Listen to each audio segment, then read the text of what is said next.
Hello, coaches. We finished session 3 last week and session 4 of Managing Matters. Before we set the table for session 4, I just want to recap about session 3. In session 3, we started with a statement, the last time we talked about blank. Great coaches anchor and link their prior conversations. This is an idea that will become a habit as you practice. We know it works, so just try it. We also spoke about leadership, your leadership brand, and the 3 hats you wear. Sometimes you're the manager, sometimes you're the coach, and sometimes you're the leader. And being able to toggle back and forth is a skill you'll develop. Session 3 was about managing the risk, which is asking you to put on that manager hat, and we spoke about the 4 ways we manage risk. We can reduce the risk. The best example is the daily safety inspection. We reduce the risk by identifying and correcting safety hazards. The second way is we can transfer a risk. We transfer the risk to someone else. For example, fleet insurance for our trucks and vehicles has the insurance company accepting the risk in exchange for insurance premiums. The third option is we accept the risk. Some level of risk is acceptable. Life has risk. We accept that each of our members of our team are going to come to do their best, avoid hazards, and be honest in their dealings with customers. We also accept that customers will come into our premises and do the same. We accept a level of risk every day. Now, the last is we can avoid the risk altogether. There are things we just don't do. For example, in safety, we do it safe or we don't do it at all. Avoiding a risk is the final way to manage risk. We also introduced the universe of knowledge, the concept that our slice of knowledge that each of us has is a tiny fraction of 1% of the world's knowledge. And the rate is doubling of human knowledge every 12 hours.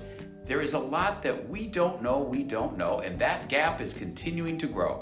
This is really important when you're trying to understand employment law. We have 3 tools in our tool belt. First, you can call HR. If something comes up, just call us. We talk about it immediately. The concept is sunrise, sunset. If the issue comes up in the morning, call HR before sunset. If the issue comes up in the evening, reach out to HR first thing in the morning. Another tool is to apply the risk meter. On a scale of 1 to 10, what's the potential level of risk? And what actions can we take to mitigate the risk or reduce it? And sometimes, I'll be honest, you're not in the best position to determine the risk and best actions. So better to be safe than sorry. So go back to tool number 1 and call HR. The third is to follow best practices.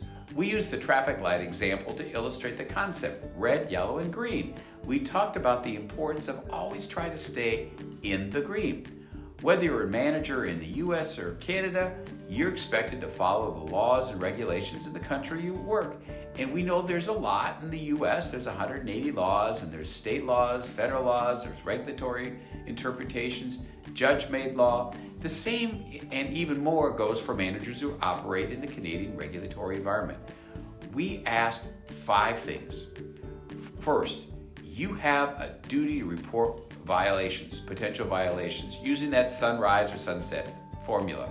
Second, learn to identify the ABC roadblocks. What you say matters. Your response towards sets the tone for everything that's going to happen after. Third, better be safe than sorry, so ask for help and always follow best practices to stay green. We all make decisions. A manager makes about 10 different decisions. Any one of these decisions can potentially create an issue if you made that decision based on a protected characteristic of a person's identity. These are covered by anti-discrimination laws. Staying in the green means we never make a decision based on protected characteristics. For example, when we hire somebody, we always hire the best, most qualified person. We look at the skills and talents and the abilities to fill the requirements outlined in the job description. We never base a decision on the person's protected characteristics. We call these the ABC roadblocks, and to drive the point, we think about safety codes and using caution. And these are to help us raise our awareness that there are protected categories for every letter in the alphabet. These ABC roadblocks can never be used when we make a decision. We concluded session 3 with a review of the training of our company policy to prevent sexual harassment, discrimination, and retaliation. The summary is this: as a manager, you can never have an off-the-record conversation. And once we learn of inappropriate behavior, we're put on notice. When there is notice, we have to promptly report it and investigate. Acknowledge the employee for raising a concern. That's really important. And then call us. And there's so many ways to report, there's never a reason why it can't be reported. So to recap, session 1, we explain our leadership model, the 3 hats and the coaching model. Session 2 is about self-discovery and the importance of behavior styles, and that coaching is always about improving performance. And as we coach, we need to keep in check the law of limited performance to make sure our team is capturing that 10 to 20% of untapped potential that we leave on the table every day. It is the power and the need to be great coaches. And in session 3, we raised our awareness of the other thing about how do we manage risk. Now we're ready to apply the coaching model in session 4. I can't wait. So to be ready means the following task. For the next session, review the labor law posters that are posted on your site. Send a picture of them to me. Check the last time the poster was updated and send that information along with your picture. Second, identify a potential coachee. Complete a behavior assessment on this person. If you've already done one, pick another person because you're just practicing about using that behavior assessment tool. Please call my cell or send me a note if you have any questions. You matter, so managing matters. Thank you.